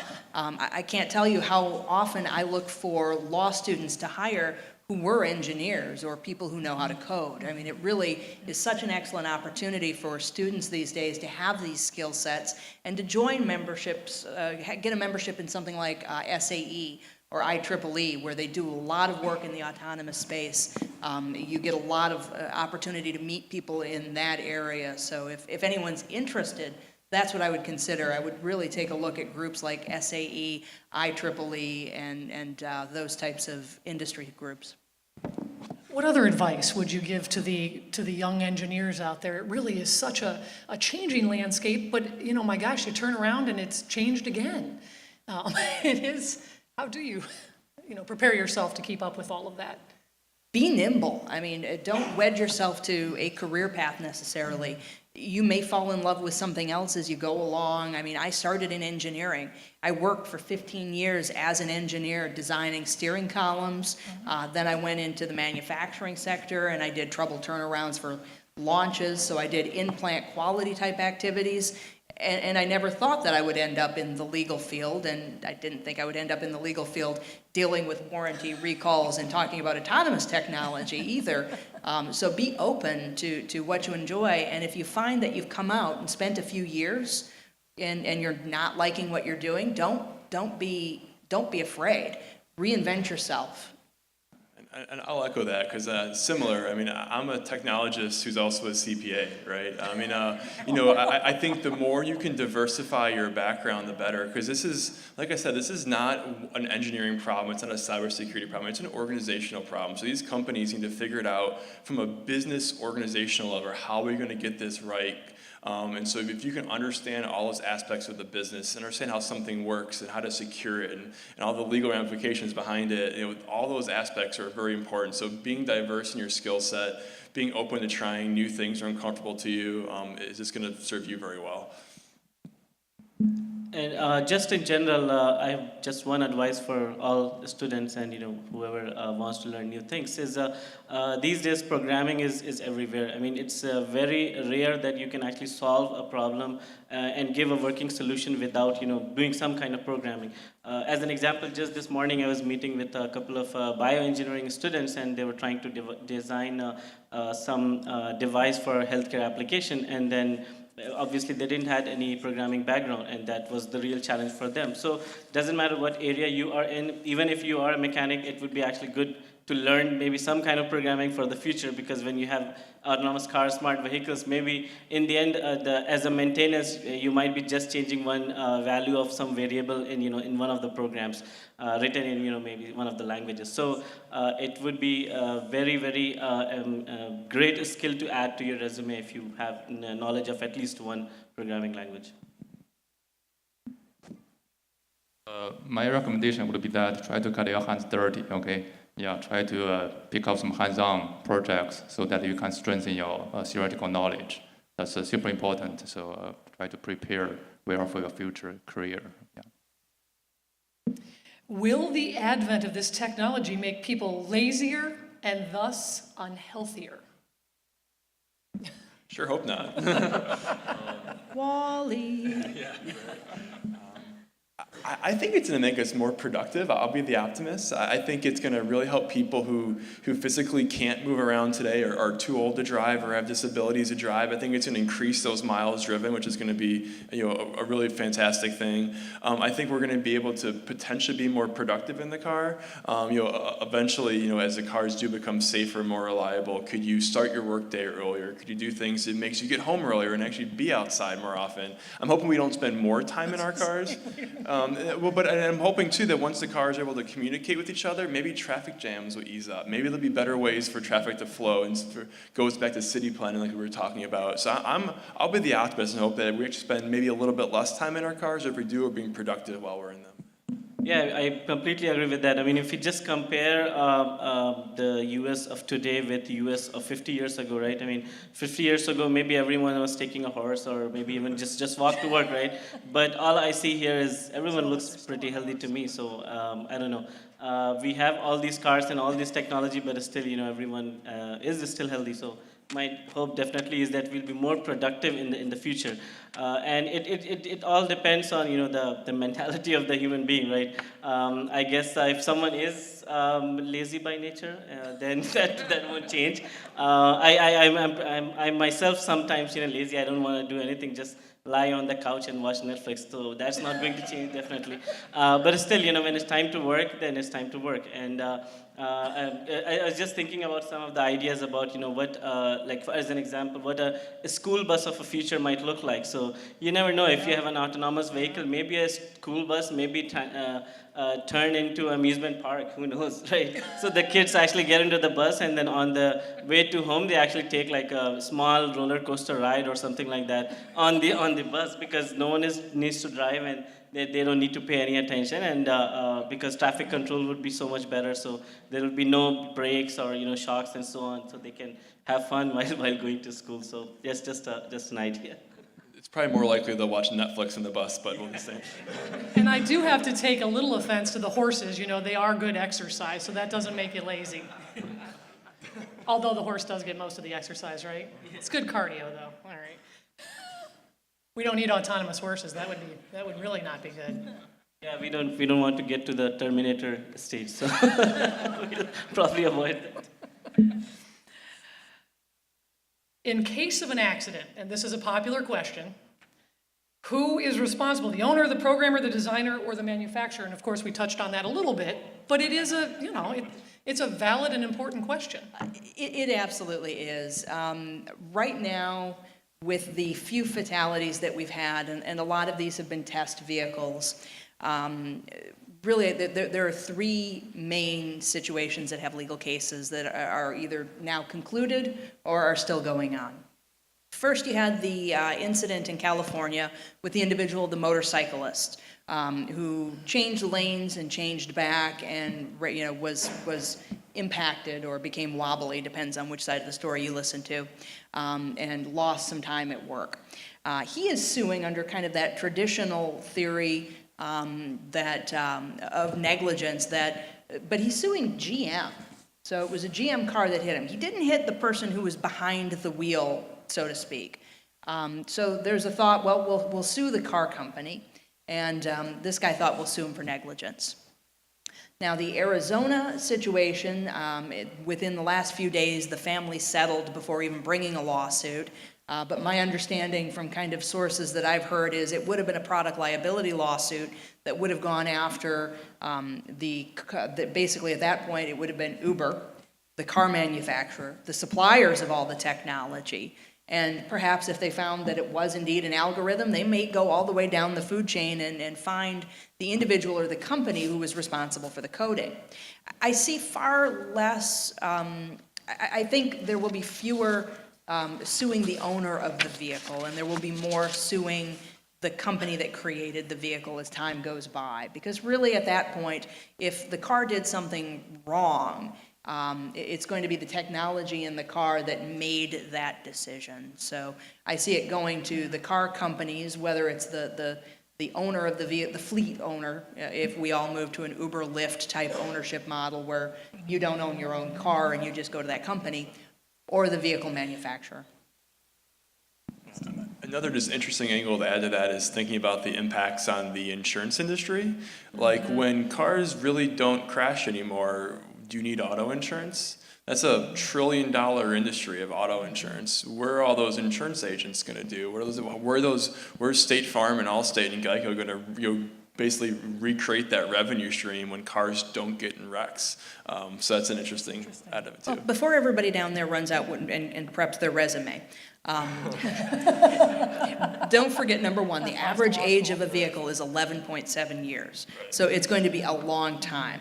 One study says that in 2023, there will be 40,000 vehicles sold that are of some level of autonomous build, but they're all going to be owned by the Ubers or the Lyfts or the Mavens of the world. So the model will transition, but not yet. And don't forget, we were talking about cost. Until we get that $3 LiDAR, any accident is really going to increase the cost perspective as we're fixing these components. So there really are a lot of challenges that this industry is facing, and from a standpoint of shifting where the insurance risk is, it's going to be fascinating to see what happens over the next few years.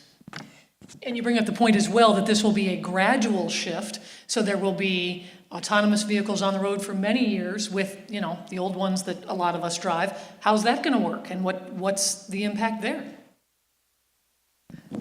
The wonderful new hire that I just brought in that I talked about a minute ago owns a 1924 Rolls, and he takes it to auto shows all the time, those classic car shows. I don't ever think he's going to install an autonomous or even a connected, unless he has to, one of those systems that talk vehicle to vehicle. So we're always going to have a legacy problem, number one. Number two, it really depends on how good the technology is in picking up where these still drivered vehicles are. Because the reactions are still going to be the reactions you and I have every day with those vehicles driving down the road. I have a follow-up question on this insurance. Okay, will an insurance company consider cybersecurity at all? Will they decide the insurance basically premium based on how secure the vehicle is? It is one of those equations that I know a lot of minds who are smarter on that than me are thinking about, but I can guarantee you that's definitely part of the conversation. Yeah, it kind of goes to like the enterprise cybersecurity insurance too. Like, is that covered as the enterprise? Does it cover the vehicle? Some of the OEMs are saying they may be willing to take on the insurance liability for self-driving cars. So there's a lot of movement, a lot of opportunity for companies to reinvent themselves. I think it's why AAA is here, right? They're trying to find ways to embrace it, not run away from it, which I think is the right thing to do. So it'd be fun to watch, see how it all evolves. And cyber insurance itself is absolutely amazing. If you are with a company, you can obtain cyber insurance for your company. And the policies, I mean, you could spend 8 hours talking about the policies. So it's just an amazing place these days. Will a smart car be able to handle the issue of a fast-moving obstacle, like a deer?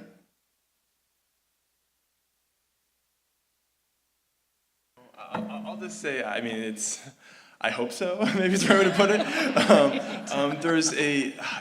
If you aren't familiar with LiDAR, get familiar with it, because it's going to be everywhere. It's already in all the cars. It's what powers drones even. LiDAR is very, very important to autonomy. And there's a lot of companies you mentioned that are working on it. The big one is like Velodyne, who I believe does all the big stuff. And I think they're announcing one that has 128 spinning LiDAR for half the price of today. So theoretically, they can detect things very quickly and arguably faster than we could. You're right. Could the car hit that deer? Yes, but people hit deer all the time, right? So the whole concept is that the car will be able to sense things hopefully faster than we can, at least just as fast. And if it hits you, you can't sue the deer. If there are no keys or biometric authentication in smart cars, how will the owners allow others access to their smart car, like their mechanic or a valet? Casinos. Casinos have valets.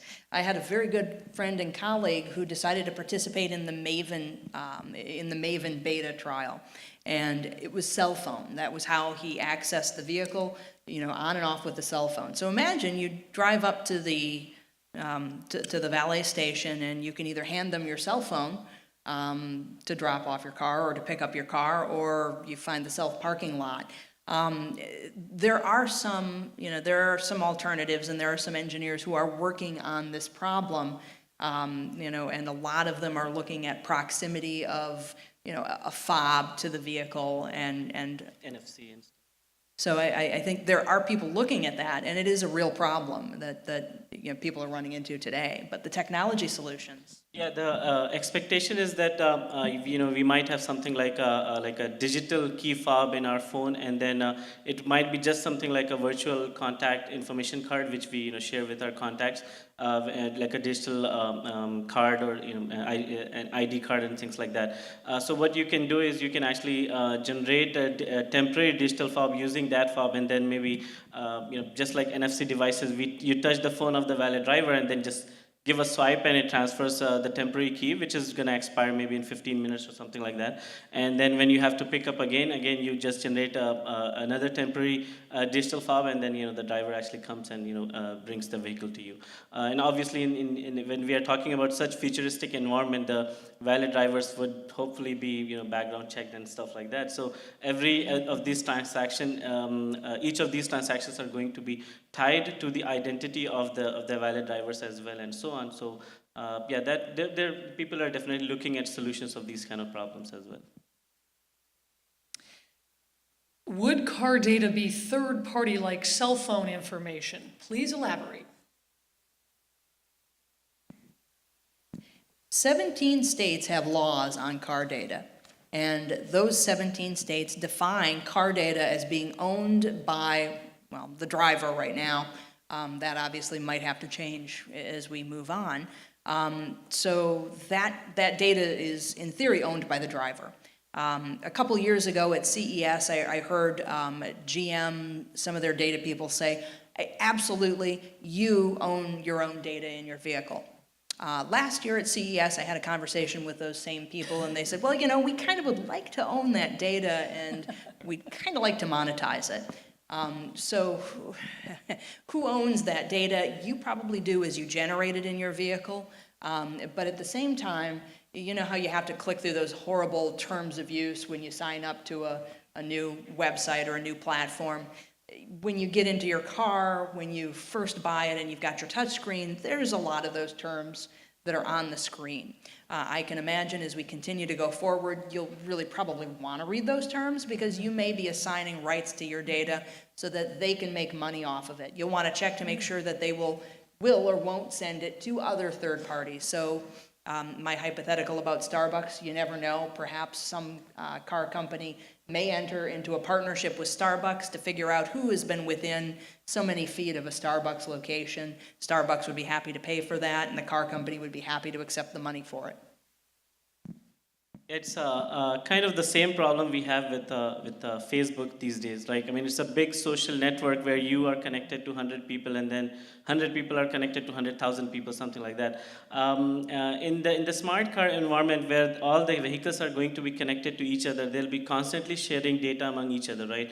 When a vehicle needs to know that there are 5 vehicles around it, how does that happen, right? What kind of ID of the other vehicles are exchanged? So what that means is, if your car is driving on the highway, it knows which other 5 cars are surrounding it, right?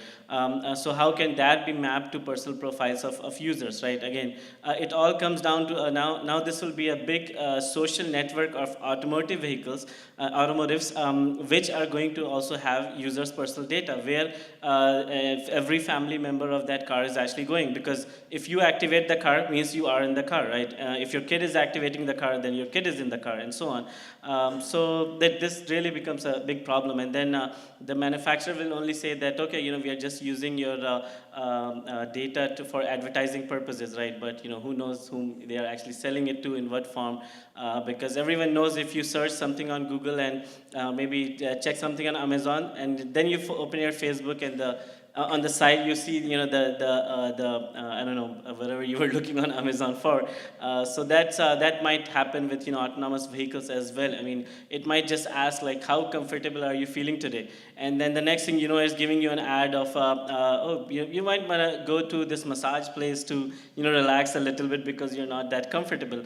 And maybe it's suggesting you, you know, oh, the Starbucks is like, you know, on the way, like 0.5 miles. Would you like to order you a coffee or something? So all those kind of things can happen, and it becomes a complicated problem, actually.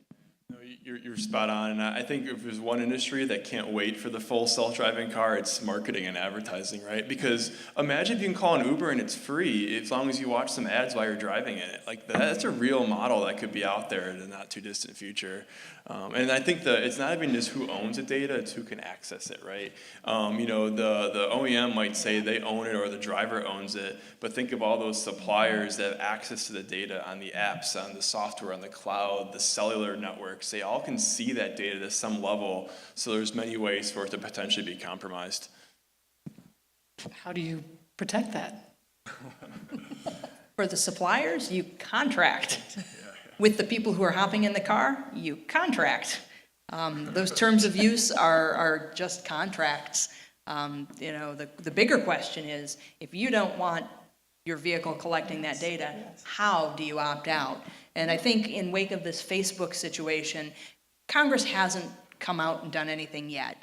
In Europe, we have the general data privacy regulations, the GDPR that people may have been hearing about, that do talk about consent and how you obtain consent. And it's a pretty onerous regulation that could cost you millions and billions if you violate it as a company. I think we're going to get something like that here. No way before the midterm elections. But after the midterm elections, there's a good chance that all of the fuss that has come about in Congress with Zuckerberg testifying will continue. I know that Senator Markey, Senator Blumenthal are not going to let it go. And I'll say real quick, there's a difference between buying a car, right, versus using Facebook for free or Gmail for free, right? That's why it's free. Like, I'm still amazed that people were so surprised Facebook knew all this about them. You think they're a multi-billion-dollar company and they give everything away for free? Like, there's a reason why they worth so much money, because you're voluntarily giving them all that data. Now, how they can use it and the terms around it, I agree, need to have some more control around it. But it's a free service for a reason, and they need a way to monetize that. Otherwise, would you pay $50 a month for Facebook? Yeah, it's not really a free service. Exactly. Yeah. And just a fun fact that while Mark Zuckerberg was testifying for 10 hours in 2 days, he got $5 billion richer just sitting there. So I don't know what to say to that. This was actual news I read in one of the newspapers. Does the stock kept going up? Yes. Yeah. Since privacy has become a huge concern nowadays, I believe some regulation will be in place to protect the data in the smart vehicles. In terms of technical approach, we can certainly borrow some existing technical approach in this traditional IT network. In terms of access control, you identify the data, right? Use this multi-levels of protection. You identify the data in different levels, sort of security, then you use different technique to safeguard those accordingly. You can use encryption and so on. Okay? Essentially, user will be given a choice in terms of what data they want to protect. Okay, what data they want to give away. Okay, for other purpose. There certainly have been a lot of interesting possible job, that have come up in this discussion that are going to emerge from all of this. The flip side of that, there has been a lot of discussion about job loss, maybe in the trucking industry or some other. We rode in one of the semi-autonomous semis up on the Ohio Turnpike. And of course, at that point, it was manned. There were several gentlemen inside the rig. But what is the answer to that? Will there be, obviously there's going to be a lot of growth, but will there be some loss? So in terms of actual need of the drivers, let's say, the CDL and all those truck drivers and so on, there might be actually some losses, I agree. But at the same time, we actually had this question, similar question in the last seminar as well, that there will be many jobs created as well, because you need to have a lot of V2I, vehicle to infrastructure communication, and that's why you need to upgrade the infrastructure as well.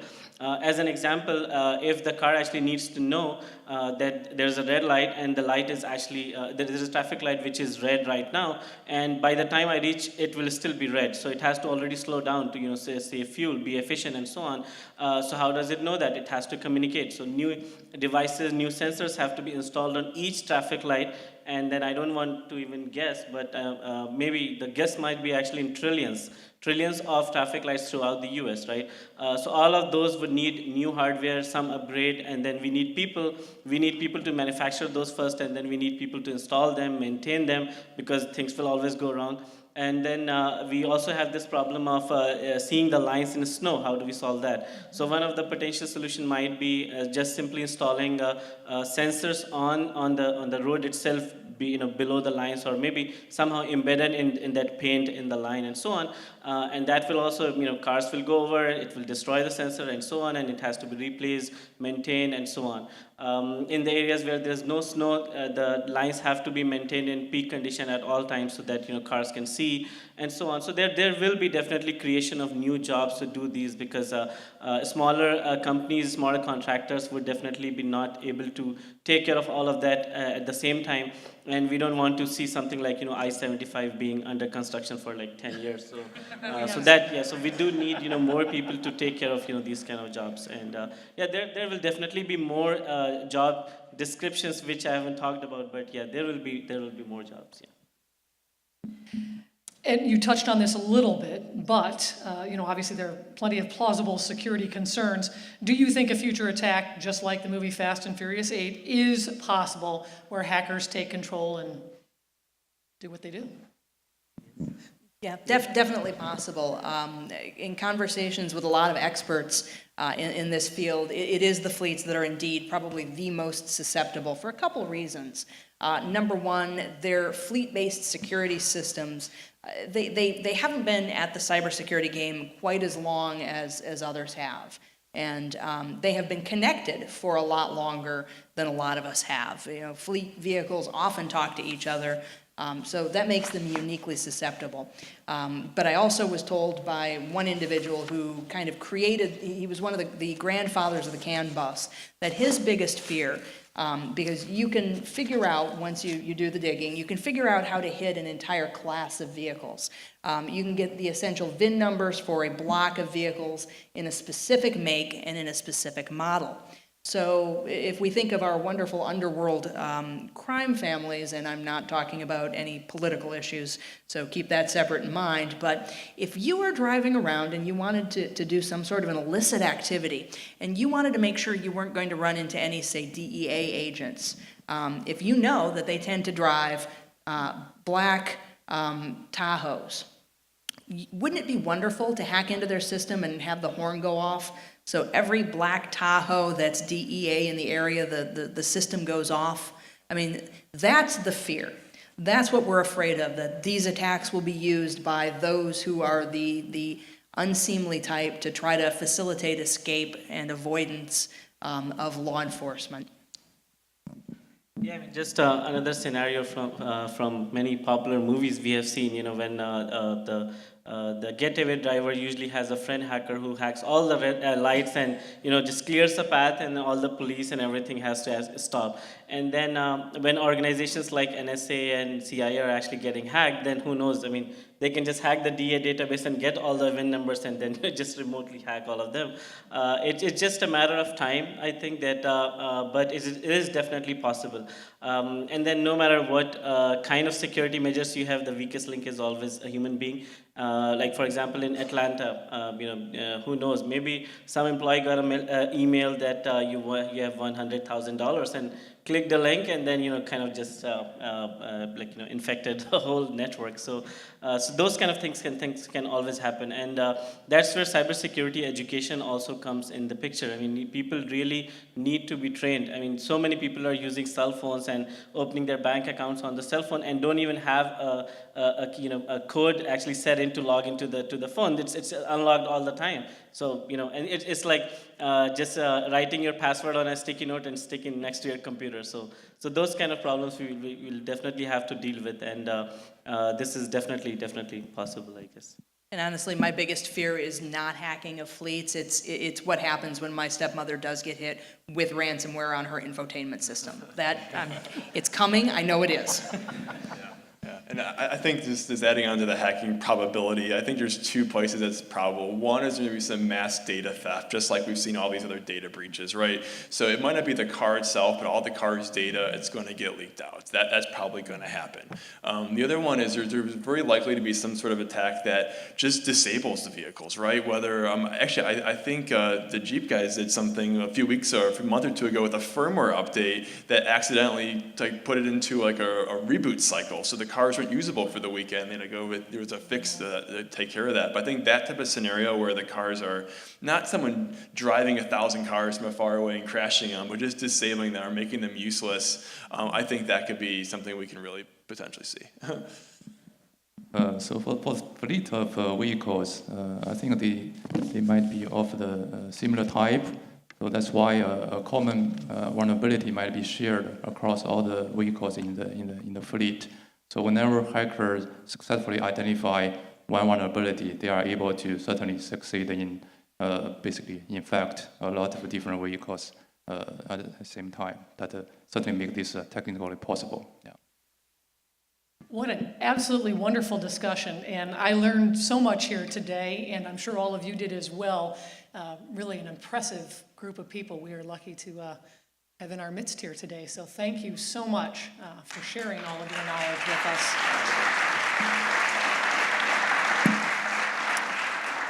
And at this time, it's my pleasure to introduce AAA Vice President of Public and Government Affairs, Kathy Rossi.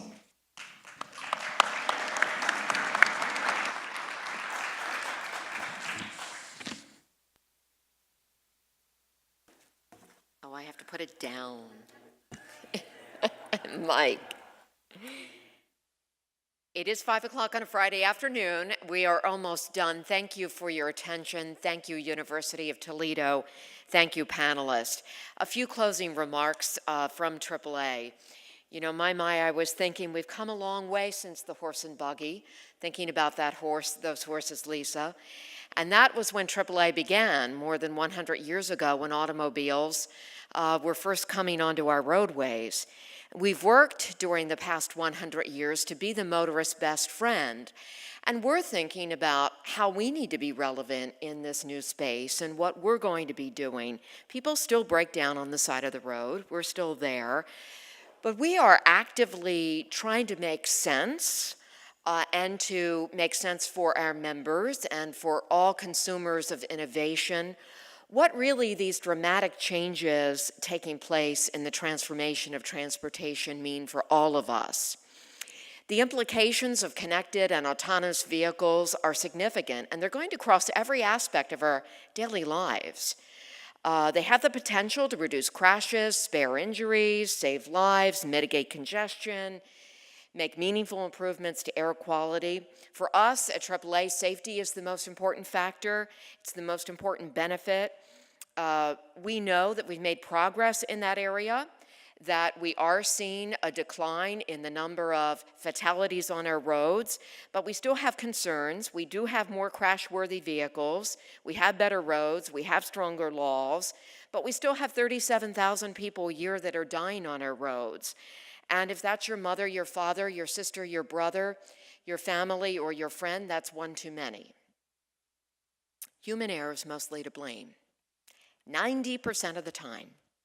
So if these autonomous technologies can help us reduce that number, perhaps to as much as 80%, that's what they say, maybe, we don't know, then we're all for it, and we all ought to be in on it.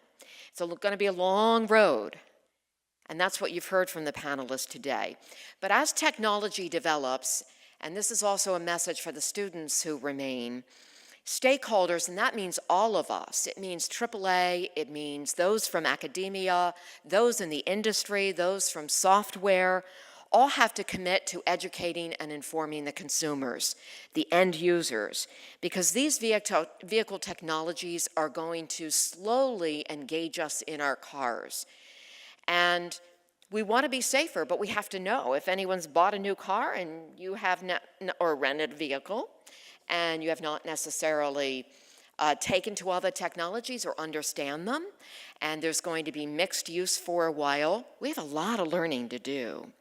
And part of why we wanted to be a co-presenter, a sponsor with the University of Toledo, is to learn from one another. There's a lot of learning that needs to take place. When AAA did recent surveys of consumers, we know that drivers are repeatedly telling us, 3/4 of drivers are telling us they're afraid to ride in a self-driving car. Yet more than half of those same drivers say that they would like to have automated technologies in their vehicles. They want the technologies. And once they experience those features, then they are more trusting. And so that speaks to part of what Mike was talking about with who's going to play the role of the consumer and who's going to help protect the consumer through all this. We frankly see that as part of our role. And data privacy, vehicle security are of paramount concern, because it's going to be those breaches, the compromised data, the sharing of the data. That is what is either going to build trust or mitigate trust. It's going to be the crashes that happen and the whys to why they happen.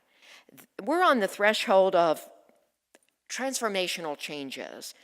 AAA is committed to being a partner on this road. This speaker series, today's event, and those to come are going to help all of us to learn, to better understand, to better engage, because this new frontier of transportation, we can all play a role in it, and it's a role that can lead to safety and mobility, we hope, for all roadway users.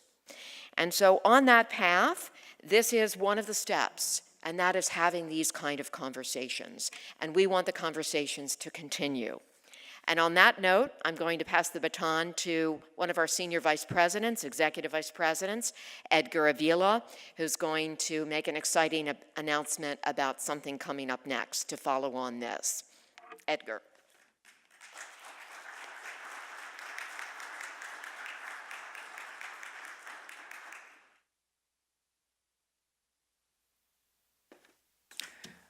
Thank you, Kathy, for your wonderful comments. I would like to thank the speakers and panelists who participated in today's seminar. I especially want to thank the University of Toledo, College of Engineering, for a truly great partnership and what we have developed to present the Autonomous Vehicle Speaker Series.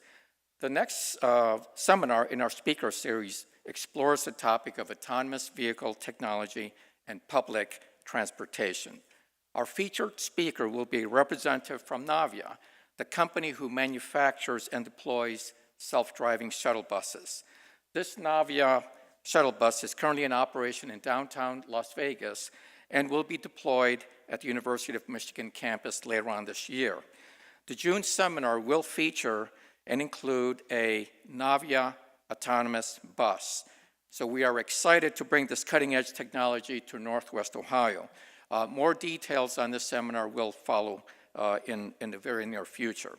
But we wanted to let you know the bus will be on display for 2 days, and the public will be invited for a preview. So we hope you plan to attend to look into the cutting future and to the exciting future of transportation. So thank you.